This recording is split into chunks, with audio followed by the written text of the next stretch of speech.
live view of Falcon 9 awaiting liftoff at 5:30 p.m. Eastern Time from the Space Launch Complex 40 at Cape Canaveral Space Force Station in Florida. Welcome to our live webcast of the USSF-124 mission on behalf of the United States Space Force and their partners. My name is Yo Mezo, and I'm a propulsion engineer here at SpaceX. I'm excited to be here with you today, bringing you coverage of our 13th launch this year, and the first of what could be a triple header with a Starlink launch set to lift off in just over 2 hours from now, and the Intuitive Machines 1 mission headed for the moon at 1:05 a.m. Eastern Time Thursday morning. You can see live views from both of those pads there on your screen now. Today's USSF-124 mission is a collaboration between the U.S. Missile Defense Agency, the MDA, and the United States Space Force Space Development Agency, or the SDA. On their behalf, SpaceX will be delivering 2 prototype satellites to orbit as part of the Hypersonic and Ballistic Tracking Space Sensor Program. When fully operational, the system will detect hypersonic, ballistic, and other advanced threats earlier than terrestrial radars, providing hypersonic threat tracking data to hand over to the U.S. Ballistic Missile Defense System. Now, in addition to the MDA payload, SpaceX will also deliver the final 4 Tranche 0 tracking layer satellites as part of its proliferated warfighter space architecture. But for now, here's a closer look at MDA's payload for today.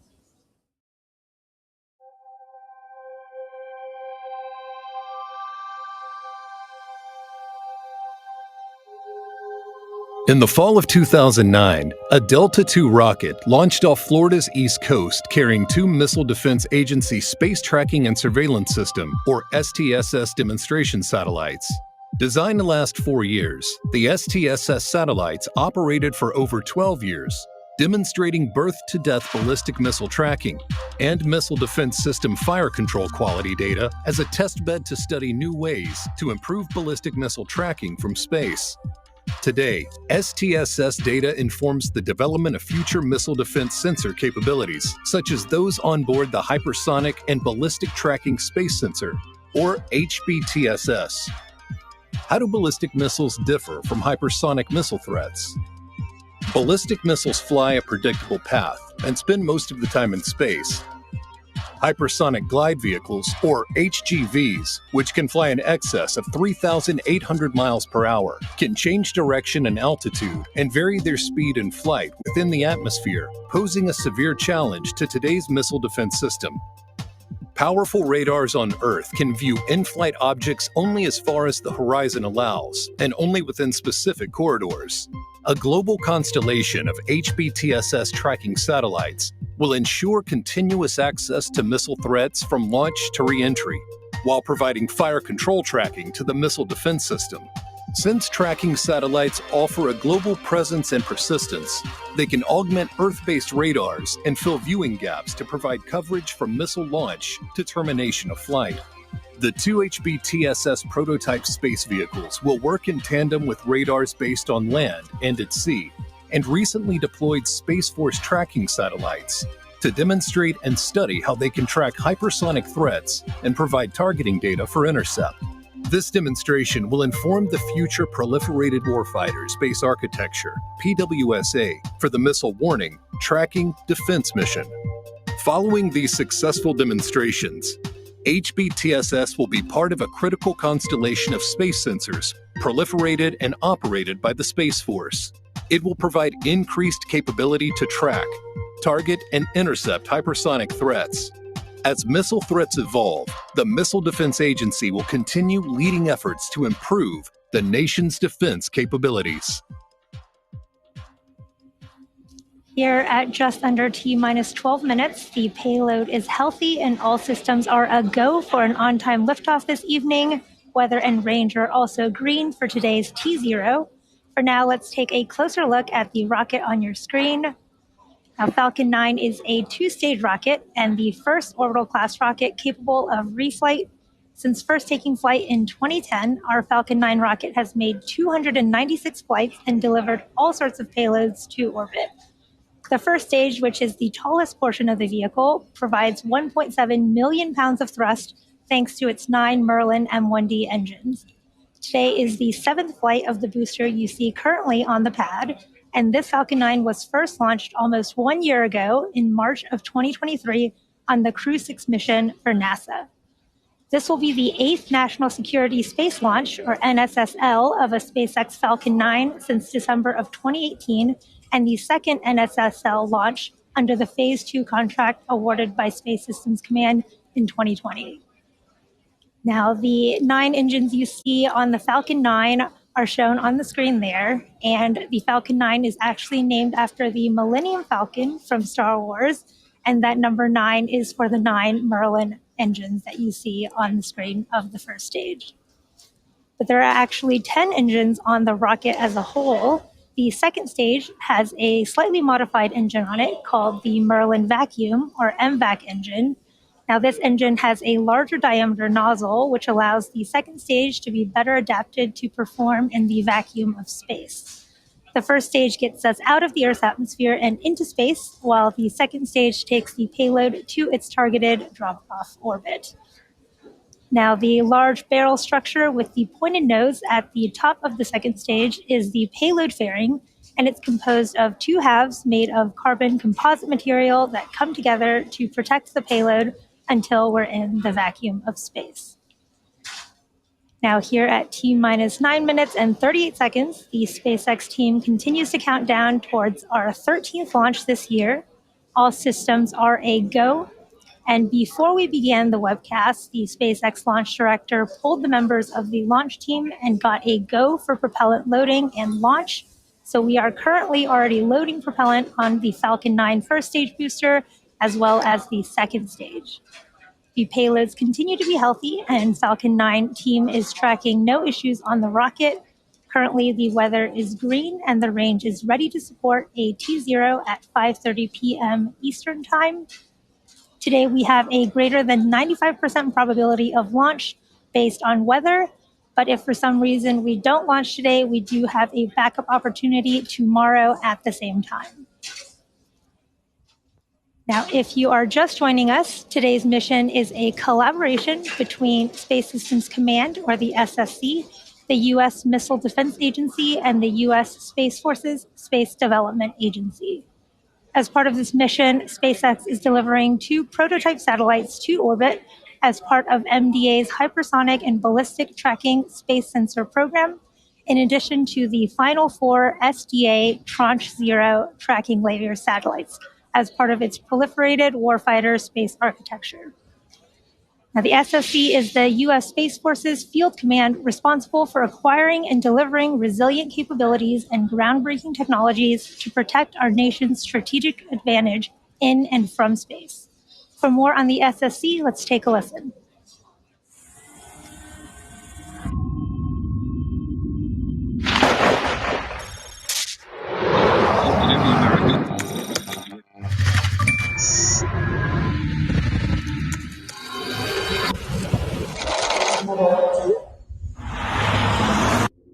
The ultimate high ground has no ground. The satellites in orbit around our planet provide the critical infrastructure we use to defend and protect the security and prosperity of this world we all share. But space is no longer a benign environment. Adversaries and near-peer nations are actively working to dominate the most critical battleground of our day. At Space Systems Command, the time to act is now. The race is on. Our adversary is out there. They are going to work every day, trying to work harder, smarter, and faster than us. But we are making sure that that does not happen.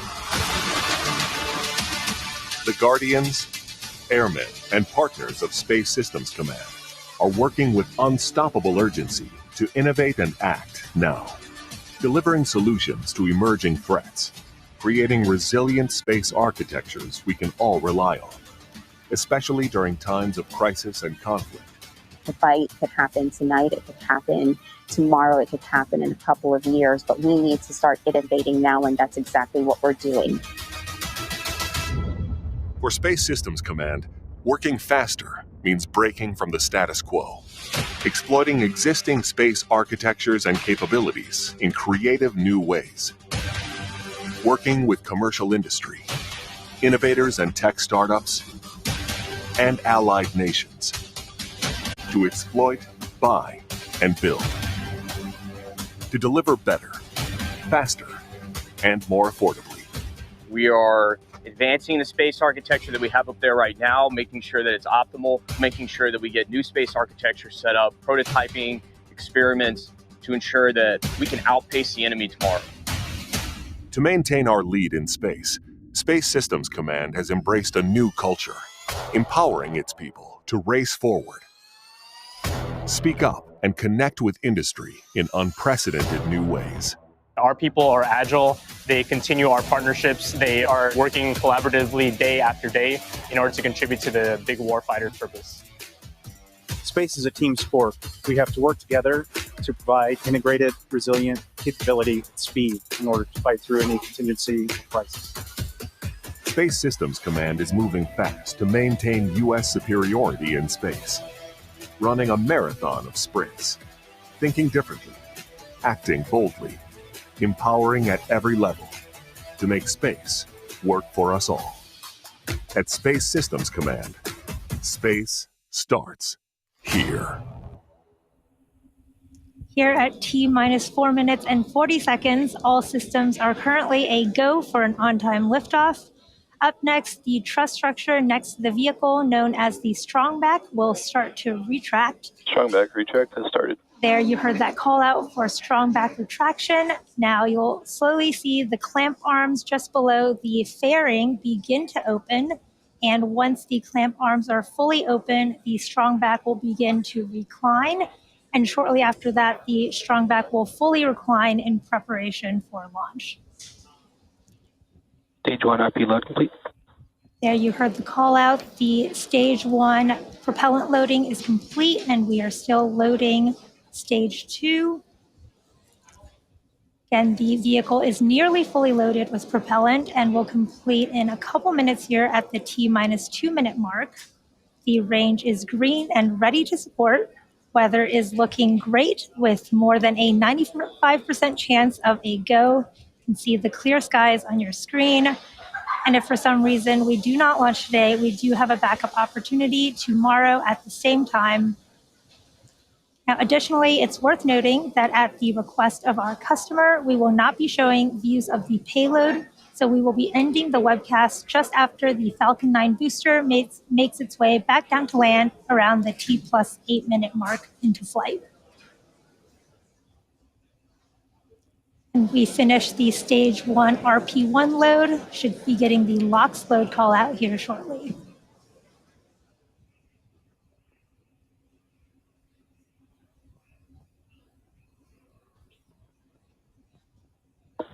Stage 1 LOX load complete. There's that call out for stage 1 LOX loading complete. And we are just wrapping up stage 2 loading as well. And we should get that call out at the T-minus 2 minute mark.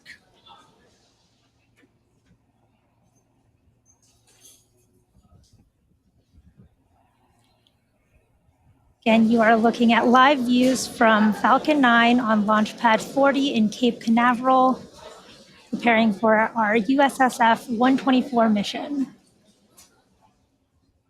We are finishing up loading propellant and liquid oxygen onto the Falcon 9 first and second stages.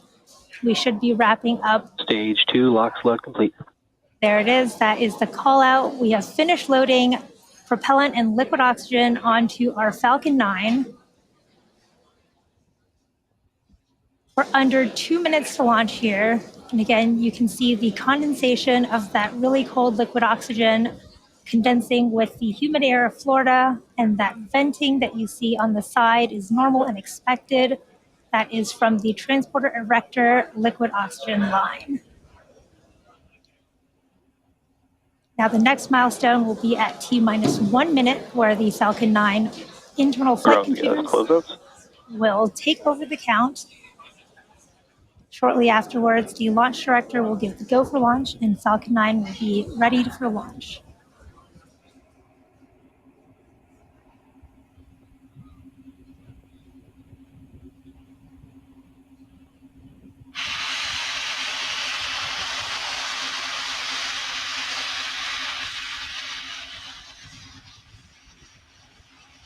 Falcon 9 is in startup. Falcon 9 is in startup.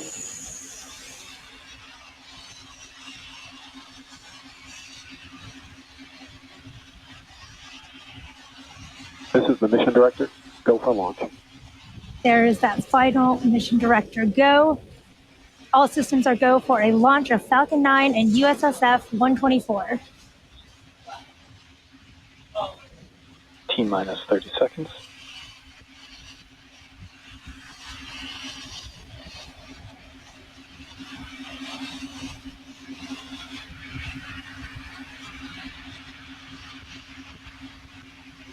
T minus 15 seconds. T minus 10, 9, 8, 7, 6, 5, 4, 3, 2, 1. Ignition and liftoff. Go Falcon, go 124.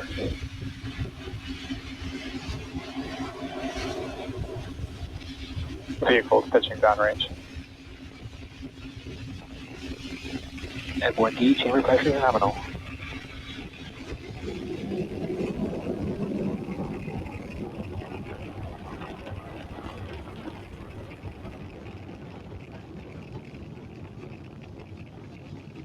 Successful liftoff from Space Launch Complex 40 in Cape Canaveral, Florida. Love is in the air today, and now Falcon 9 is too. Our next milestone is at the T plus 1 minute and 12 mark, which will be max Power Q. telemetry nominal. And max Q is the moment of peak mechanical stress on the rocket.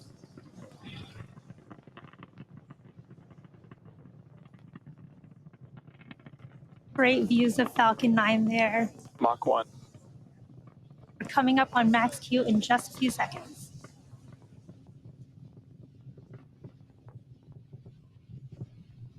Max Q. There was max Q, and you could see the really cool view of Falcon going supersonic. You could see that little sonic boom in the live views there. And coming up in just about a minute here are And back engine chill has started. 4 events in rapid succession. So the first will be main engine cutoff, and this is where all 9 of the Falcon first stage M1D engines will shut off in preparation for stage separation, which is when the first and second stages will separate, followed by second engine startup, which is when that Merlin vacuum engine of the second stage will start up to boost the payload to low Earth orbit. And then the last event is the boost back burn, where the Falcon 9 first stage will ignite to orient itself to head back to land. Now you can see these events will start in just about 10 seconds here with main engine cutoff.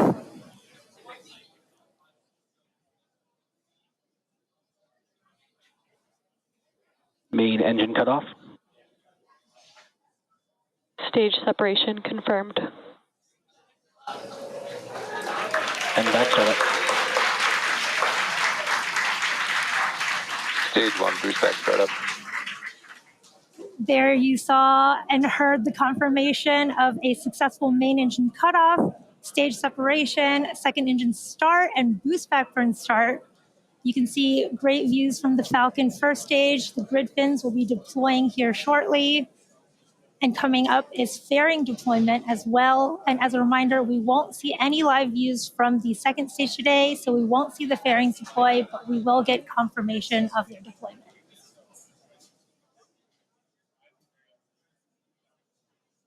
Fairing separation confirmed. There you heard that call out for successful fairing deployment. Now, coming up next is the end of the boost back burn, which will be happening in just under 10 seconds here.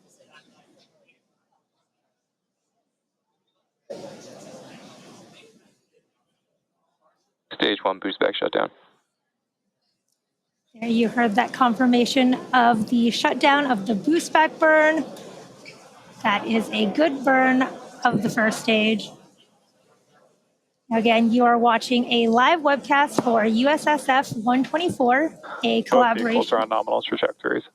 A collaboration between the Space Systems Command, the U.S. Missile Defense Agency, and the U.S. Space Forces Space Development Agency, delivering 2 prototype satellites to orbit as part of the Hypersonic and Ballistic Tracking Space Sensor Program, as well as the SDA's Final 4 Tranche 0 Tracking Layer satellites. You can see our grid fins have deployed there, and these will help reorient that first stage as it makes its way back down to Earth.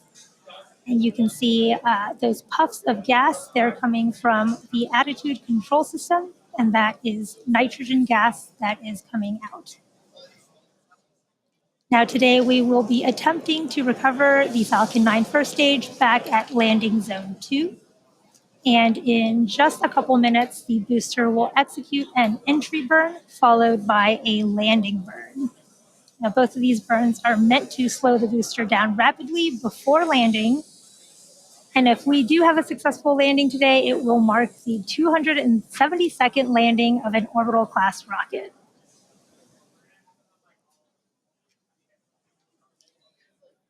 Now, in order to make its way back down to land for orbit, Falcon 9 does have 2 more burns to execute. We already performed our boost back burn, so coming up next is the entry burn in just about a minute. And this is where 3 of the Merlin engines of the first stage will reignite, and this will help slow the stage down as it re-enters the upper parts of the Earth's atmosphere. And then the third and last burn is the landing burn, and this is a single engine burn that brings the vehicle speed down rapidly in order to land back on Earth.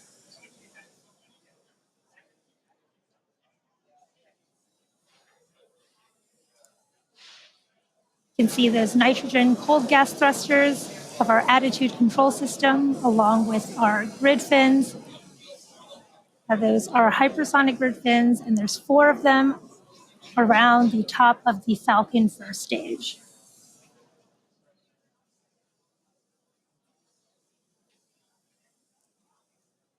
We're coming up on the start of our first stage entry burn. This will be about a 20-second burn starting in just a few seconds.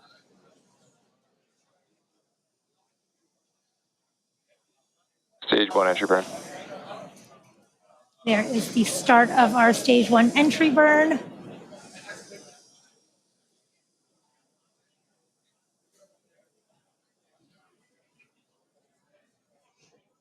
And this is a 3-engine burn that's slowing that first stage down. Stage 1 entry burn shutdown. There is that shutdown. Stage 1 FTS has saved. Shutdown of the Both engines. vehicles are on nominal trajectories. And those callouts were that the flight termination system has been saved and trajectories are all nominal. Coming up next is our stage 1 landing burn in just about 30 seconds here as we come back towards the coast of Cape Canaveral. Again, there are 4 landing legs arranged around Falcon 9 first stage, which will deploy just prior to landing. Stage 1 is transonic. The vehicle is traveling around 900 miles per hour right now, so that landing burn is really going to slow it down.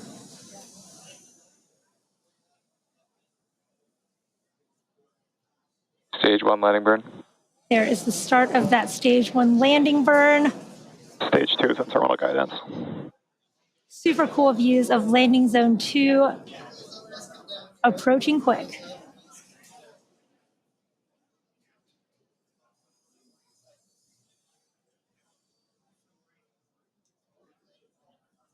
Stage 1 landing leg deploy. Stage 1 landing is confirmed. Stage 2 FTS has saved. Awesome views. There you have it. We have successfully made the 272nd landing of an orbital class rocket. And with that successful confirmation of our booster landing, that will bring today's webcast to a close.